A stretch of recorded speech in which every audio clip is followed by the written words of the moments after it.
ఓం శాంతి 29/11/2025 మధురమైన పిల్లలు, మీరు సత్యాతి సత్యమైన రాజ ఋషులు.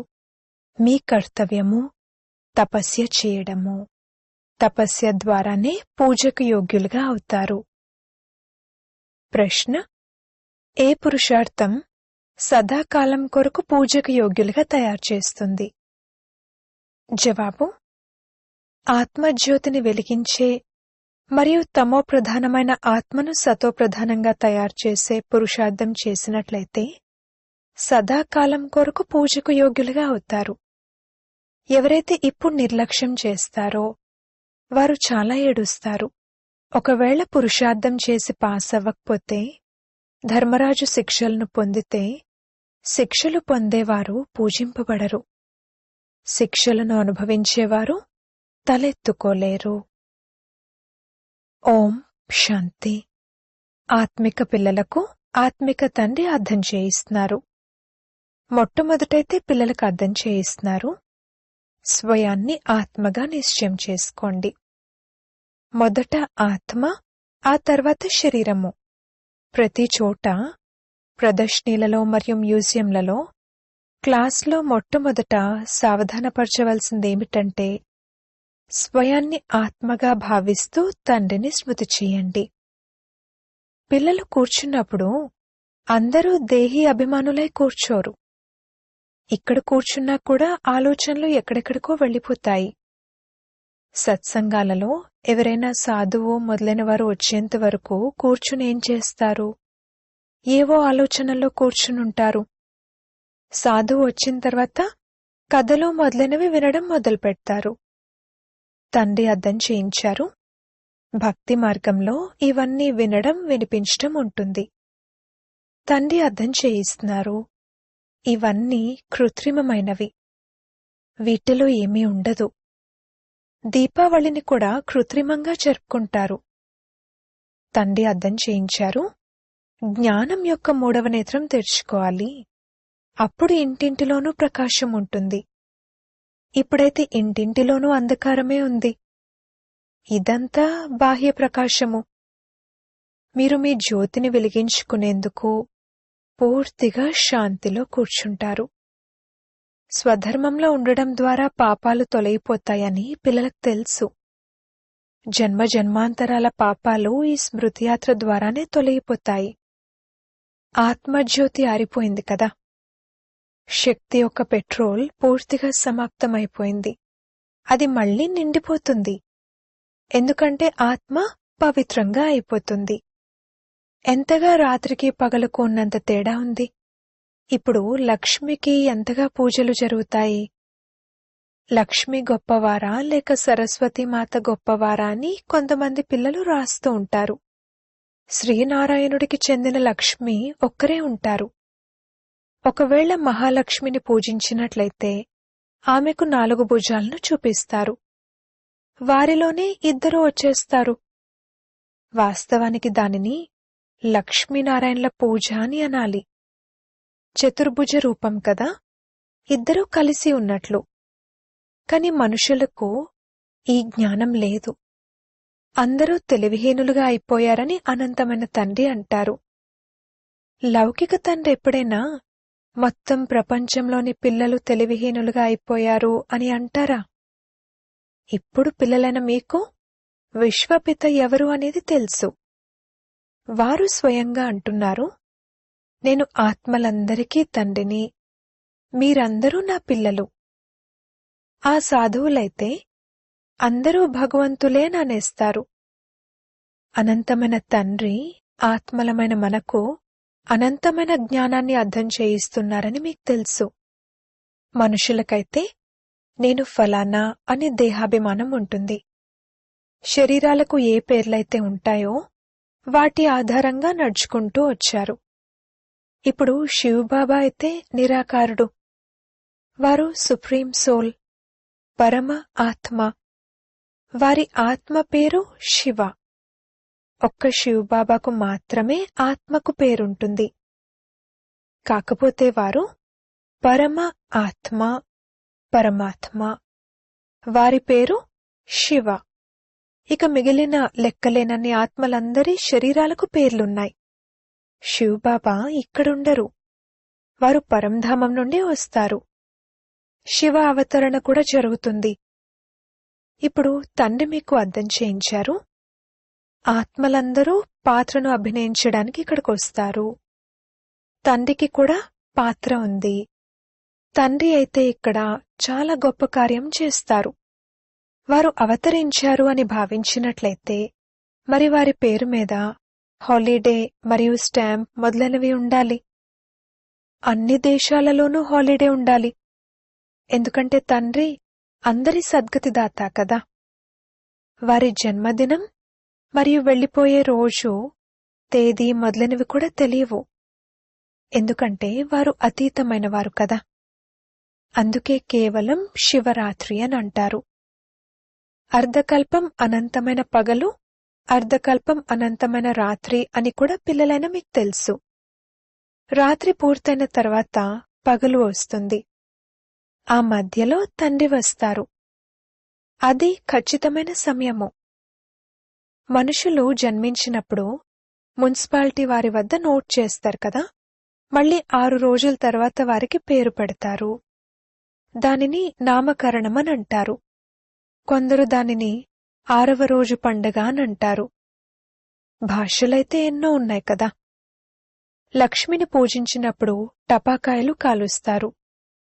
మీరు ఇలా అడగచ్చు, మీరు ఏ లక్ష్మి పండగనైతే జరుపుకుంటున్నారో వారు సింహాసనంపై ఎప్పుడు కూర్చున్నారు?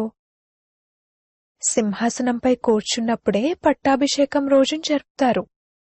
వారికి పుట్టినరోజును జరపరు. లక్ష్మీ విగ్రహాన్ని పళ్లెంలో పెట్టి వారిని ధనం అడుగుతారు. అంతే, ఇంకేమీ అడగరు. మందిరాలకు వెళ్లినప్పుడేమైనా అడుగుతారు కాని దీపావళి రోజున మాత్రం వారిని కేవలం ధనం అడుగుతారు. కాని వారు ధనం ఇవ్వరు. ఇది వారి భావన. ఒకవేళ ఎవరైనా సత్యమైన భావనతో పూజించినట్లయితే అల్పకాలం కొరకు ధనం లభించొచ్చు. ఇది అల్పకాలికమైన సుఖము. ఏదో ఒక చోట స్థిరమైన సుఖం కూడా ఉంటుంది కదా. వారికి స్వర్గం గురించి అసలు తెలీదు. ఇక్కడ దేనిని స్వర్గంతో పోల్చలేము. అర్ధకల్పం జ్ఞానము, అర్ధకల్పం భక్తి అని మీకు తెలుసు. ఆ తర్వాత వైరాగ్యం ఉంటుంది. ఇది పాత చీచీ ప్రపంచమని, అందుకే తప్పకుండా కొత్త ప్రపంచం కావాలని మీకు అర్థం చేయించడం జరుగుతుంది. కొత్త ప్రపంచమని వైకుంఠాన్ని అంటారు. దానిని స్వర్గం, పారడైజ్ అని అంటారు. ఈ డ్రామాలోని పాత్రధారులు కూడా అవినాశిగా ఉన్నారు. ఆత్మలమైన మనము పాత్రను ఎలా అభినయిస్తాము అనేది పిల్లలైన మీకు తెలిసింది. బాబా అర్థం చేయించారు. ఎవరికైనా ప్రదర్శని మొదలైనవి చూపించాలంటే మొట్టమొదట ఈ లక్ష్యం, ఉద్దేశం గురించి అర్థం చేయించాలి. క్షణంలో జీవన్ముక్తి ఎలా లభిస్తుంది? జనన మరణాల్లోకైతే తప్పకుండా రావాల్సిందే. మీరు మెట్ల వరుస చిత్రంపై చాలా బాగా అర్థం చేయించవచ్చు. రావణ రాజ్యంలోనే భక్తి ప్రారంభమవుతుంది. సత్యుగంలో భక్తి యొక్క నామరూపాలుండవు. జ్ఞానం మరియు భక్తి రెండూ వేరువేరు కదా. ఇప్పుడు మీకు ఈ పాత ప్రపంచం పట్ల వైరాగ్యం ఉంది. ఈ పాత ప్రపంచం ఇప్పుడు సమాప్తం అవ్వనున్నదని మీకు తెలుసు. తండ్రి సదా పిల్లలకు సుఖాన్నిచ్చేవారిగానే ఉంటారు. పిల్లల కోసమే తండ్రి ఎంతగా కష్టపడతారు. కొడుకు కావాలని గురువుల వద్దకు వెళ్తారు, సాధువుల వద్దకు వెళ్తారు. ఎలాగైనా సరే కొడుకు పుట్టాలి అని అనుకుంటారు. ఎందుకంటే కొడుకు పుడితే వారికి ఆస్తినిచ్చి వెళ్లొచ్చు అని భావిస్తారు. కొడుకుంటే నేనతన్ని వారసునిగా చెయ్యొచ్చు అని భావిస్తారు. తండ్రి ఎప్పుడూ పిల్లలకు దుఃఖం ఇవ్వరు. అది అసాధ్యము. మీరు తల్లి, తండ్రి అని అంటూ ఎంతగా ఆర్తనాదాలు చేస్తూ ఉంటారు. పిల్లల యొక్క ఆత్మిక తండ్రి అందరికీ సుఖం యొక్క మార్గాన్నే తెలియజేస్తారు. సుఖాన్నిచ్చేవారు తండ్రి ఒక్కరే. దుఃఖహర్త, సుఖకర్త ఆత్మిక తండ్రి ఒక్కరే. ఈ వినాశనం కూడా సుఖం కోసమే ఉంది. లేకపోతే ముక్తి జీవన్ముక్తులను ఎలా పొందుతారు? కాని ఇది కూడా ఎవ్వరూ అర్థం చేసుకోరు. ఇక్కడైతే నిరుపేదలు అబలలు ఉన్నారు. వీరు స్వయాన్ని ఆత్మగా నిశ్చయం చేసుకోగలరు. ఇకపోతే ధనికులకు దేహం యొక్క అభిమానం ఎంతగా పక్కా అయిపోయిందంటే ఇక అడక్కండి. బాబా పదే పదే అర్థం చేయిస్తున్నారు, మీరు రాజ ఋషులు. ఋషులెప్పుడూ తపస్య చేస్తారు. వారు బ్రహ్మమును తత్వమును స్మృతి చేస్తారు, లేదా కొందరు కాళీ మొదలైన వారిని కూడా స్మృతి చేస్తూ ఉండొచ్చు. చాలామంది సన్యాసులు కూడా కాళీని పూజిస్తారు. కాళీ మాత అనంటూ పిలుస్తారు. తండ్రి అంటారు, ఈ సమయంలో అందరూ వికారులుగా ఉన్నారు. కామచితిపై కూర్చుని అందరూ నల్లగా అయిపోయారు. తల్లి, తండ్రి, పిల్లలు అందరూ నల్లగా ఉన్నారు. ఇది అనంతమైన విషయము. సత్యయుగంలో నల్లగా ఉండరు, అందరూ తెల్లగా ఉంటారు. ఆ తర్వాతెప్పుడో నల్లగా అవుతారు. ఇది పిల్లలైన మీకు తండ్రి అర్థం చేయించారు. కొద్ది కొద్దిగా పతితంగా అవుతూ అవుతూ అంతిమంలో పూర్తిగా నల్లగా అయిపోతారు. తండ్రి అంటారు, రావణుడు కామచితిపైకెక్కించి పూర్తిగా నల్లగా చేసేశాడు. ఇప్పుడు మళ్లీ మిమ్మల్ని జ్ఞానచితిపైకెక్కిస్తాను. ఆత్మనే పవిత్రంగా చేయవలసి ఉంటుంది. ఇప్పుడు పతిత పావనుడైన తండ్రి వచ్చి పావనంగా అయ్యే యుక్తిని తెలియజేస్తారు. నీరు ఏం యుక్తిని తెలియజేస్తుంది? కాని మీరు ఎవరికి అర్థం చేయించినా సరే కోట్లలో కొందరే అర్థం చేసుకుని ఉన్నత పదవిని పొందుతారు. ఇప్పుడు మీరు తండ్రి నుండి మీ వారసత్వాన్ని తీసుకోవడానికి వచ్చారు. 21 జన్మల కోసం. మీరు మున్ముందు చాలా సాక్షాత్కారాలు పొందుతారు. మీకు మీ చదువు గురించి అంతా తెలుస్తుంది. ఎవరైతే ఇప్పుడు నిర్లక్ష్యం చేస్తారో వారు తర్వాత చాలా ఏడుస్తారు. శిక్షలు కూడా చాలా ఉంటాయి కదా. అంతేకాక పదవి కూడా భ్రష్టమైపోతుంది. తలెత్తుకోలేకపోతారు. అందుకే తండ్రి అంటారు, మధురాతి మధురమైన పిల్లలు, పురుషార్థం చేసి ఏ శిక్షలు అనుభవించాల్సిన అవసరం లేకుండా పాస్ అవ్వండి. అప్పుడే పూజకు యోగ్యులుగా కూడా అవుతారు. శిక్షలు అనుభవిస్తే పూజింపబడరు. పిల్లలైన మీరు పురుషార్థం చాలా చెయ్యాలి. తమ ఆత్మజ్యోతిని వెలిగించుకోవాలి. ఇప్పుడు ఆత్మ తమో ప్రధానంగా అయ్యింది. దానినే సతో ప్రధానంగా చేసుకోవాలి. ఆత్మ అయితే బిందువు, అది ఒక నక్షత్రము. దానికింకే పేరు పెట్టలేము. దాని సాక్షాత్కారం జరిగిందని పిల్లలకు అర్థం చేయించారు. స్వామి వివేకానంద మరియు రామకృష్ణ పరమహంసల గురించి చెప్తూ ఉంటారు. వారి నుండి ఏదో ప్రకాశం బయటకు వచ్చినట్లుగా వివేకానంద చూశారు. అలా ఆత్మే బయటకు వస్తుంది. అది నాలో లీనమైపోయిందని అతను భావించారు. ఇప్పుడు ఆత్మలా వచ్చేమీ లీనమవ్వలేదు. అది వెళ్లి ఇంకొక శరీరాన్ని తీసుకుంటుంది. చివర్లో మీరు చాలా చూస్తారు. నామరూపాలకు అతీతమైన వస్తువేదీ ఉండదు. ఆకాశము అంటే ఖాళీ స్థలము. దానికి కూడా పేరుంది. కల్పకల్పము ఏదైతే స్థాపన జరుగుతూ వచ్చిందో అది జరగాల్సిందేనని ఇప్పుడు పిల్లలు భావిస్తారు. బ్రాహ్మణులమైన మనము నంబర్వారుగా పురుషార్థం చేస్తూ ఉంటాము. ఏ క్షణమైతే గడుస్తూ ఉంటుందో దానిని డ్రామానే అంటారు. మొత్తం ప్రపంచం యొక్క చక్రం తిరుగుతూ ఉంటుంది. ఇది 5000 సంవత్సరాల చక్రము. ఇది పేనువలే తిరుగుతూ ఉంటుంది. టిక్ టిక్ అని గడుస్తూ ఉంటుంది. ఇప్పుడు మధురాతి మధురమైన పిల్లలైన మీరు కేవలం తండ్రినే స్మృతి చేయాలి. నడుస్తూ తిరుగుతూ పనులు చేస్తూ తండ్రిని స్మృతి చేయడంలోనే కళ్యాణముంది.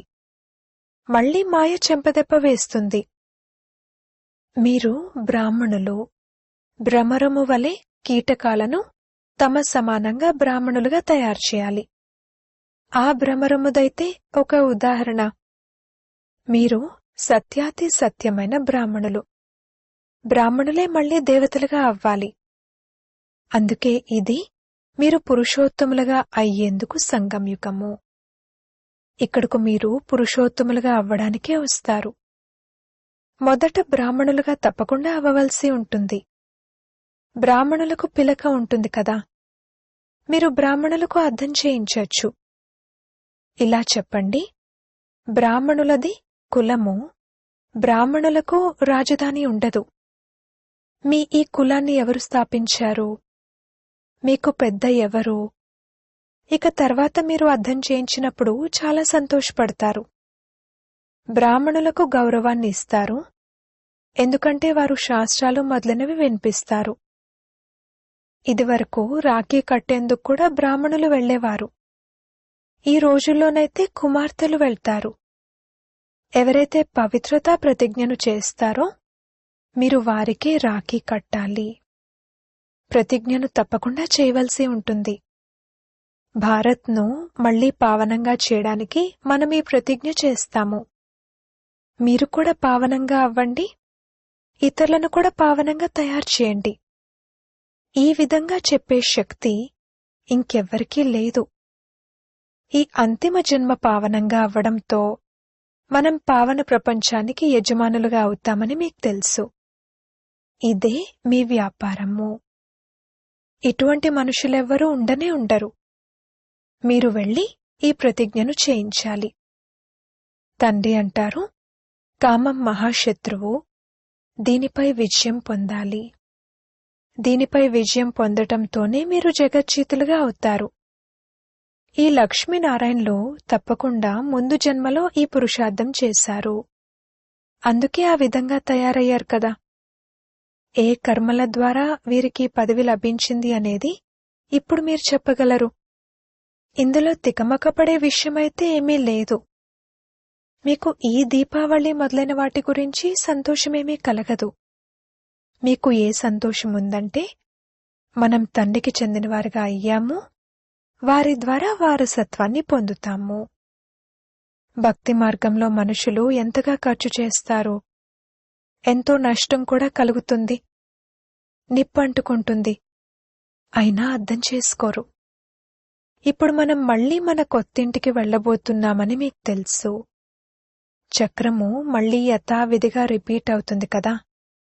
ఇది అనంతమైన ఫిలిం, అనంతమైన స్లైడ్, తెరపై చూపించే దృశ్యం. అనంతమైన తండ్రికి చెందినవారుగా అయ్యారు కావున అపారమైన సంతోషం ఉండాలి. మనం తండ్రి నుండి స్వర్గ వారసత్వాన్ని తప్పకుండా తీసుకుంటాము. తండ్రి అంటారు, పురుషార్థం ద్వారా ఏది కావాలనుకుంటే అది తీసుకోండి. పురుషార్థాన్ని మీరు తప్పకుండా చెయ్యాలి. పురుషార్థం ద్వారానే మీరు ఉన్నతంగా అవ్వగలరు. ఈ బాబా వృద్ధాప్యంలో ఉన్నవారు ఇంత ఉన్నతంగా అవ్వగలరంటే మీరెందుకు అవ్వలేరు? అచ్చా, మధురాతి మధురమైన సిక్కిలదే పిల్లలకు మాతాపిత బాప్దాదాల ప్రియ స్మృతులు మరియు గుడ్ మార్నింగ్. ఆత్మిక పిల్లలకు ఆత్మిక తండ్రి నమస్తే. ధారణ కొరకు ముఖ్య సారము. మొదటి పాయింట్, ఏ విధంగా తండ్రి పిల్లలకు సదా సుఖాన్ని ఇస్తారో అదే విధంగా సుఖాన్ని ఇచ్చేవారిగా అవ్వాలి. అందరికీ ముక్తి జీవన్ముక్తుల మార్గాన్ని తెలియజేయాలి.